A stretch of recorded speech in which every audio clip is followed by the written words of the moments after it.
आज हम बात करने वाले हैं दुनिया के 8वें अजूबे। क्या आपको पता है दुनिया का 8वां अजूबा क्या है? हम बात करने वाले हैं कंपाउंडिंग इफेक्ट के बारे में। पर कंपाउंडिंग इफेक्ट के बारे में बात करने से पहले मैं आप लोगों को एक स्टोरी शेयर करना चाहता हूँ। ये स्टोरी है एक पंडित की। एक पंडित होता है जिसके पास एक बहुत जबरदस्त टैलेंट होता है, बहुत जबरदस्त कला होती है उसके पास कि वो कहानियां बड़ी अच्छी सुनाता है।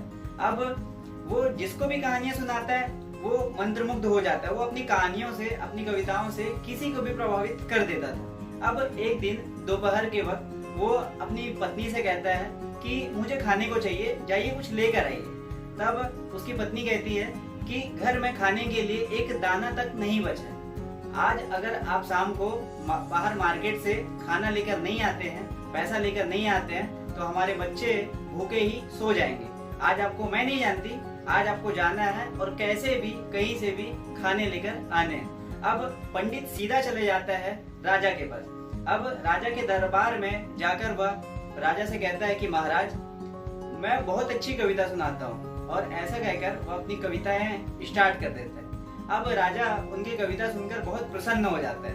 अब वो कहता है कि उसने कभी ऐसी कविताएं सुनी नहीं होती है, तो बहुत ज्यादा खुश हो जाता है और कहता है, मैं तुम्हारी कविताओं से बहुत खुश हो गया हूँ, मांगो, क्या मांगते हो? अब इतना सुनकर जो पंडित जी होता है वो अपने आस पड़ोस देखता है और उसे एक शतरंज बोर्ड दिखता है। जैसा कि आप जानते हो शतरंज बोर्ड में 64 ब्लॉक्स होते हैं। तब वो उसकी ओर इशारा करते हुए कहता है कि महाराज, मैं बहुत छोटा आदमी हूँ, मुझे ज्यादा कुछ नहीं चाहिए, लेकिन इस शतरंज के आप पहले ब्लॉक में एक सिक्का रख दीजिए और उन सभी ब्लॉक के साथ उसे दुगना करके मुझे दे दीजिए। मतलब 1 का 2, 2 का 4, 4 का 8, इस तरीके से। तब राजा कहता है, मैं तुम्हारी कविताओं से यार इतना प्रसन्न हुआ हूँ, इतना खुश हुआ हूँ, और तुम मांगा भी तो क्या मांगा, बस इतना सा, कुछ बड़ा मांगो, मैं तुमको दे सकता हूँ, मांगो जो मांगना है आपको। अब इतना सुनकर पंडित जी कहता है कि नहीं महाराज, मुझे सिर्फ इतना ही चाहिए, अगर आप मुझे इतना दे देंगे तो मैं समझ जाऊंगा कि आपने मेरा मान रख लिया। तब अब जो राजा होता है वो अपने वचन का बहुत पक्का होता है। अब वो कहता है कि ये जो मांग रहे हैं इनको दे दिया जाए। इस तरीके से अब पहले ब्लॉक में पहला सिक्का रख दिया जाता है और दूसरे ब्लॉक में दूसरा सिक्का, तीसरे ब्लॉक में उसी का 4, 6, 8, इस तरीके से सिलसिला जो है चलते जाता है। अब बारी आ जाती है 20वें ब्लॉक की। अब 20वें ब्लॉक में जो सिक्कों की संख्या होती है वो होती है 15,20,000। अब राजा जो होता है अब थोड़ा सा परेशान हो जाता है। अब ये सिलसिला चलता जाता है, सिक्के ब्लॉक में रखते जाते हैं, खजाने से निकालते जाते हैं। अब जब 32वें ब्लॉक पर सिक्के पहुंचते हैं तब सिक्कों की संख्या हो जाती है 214 करोड़।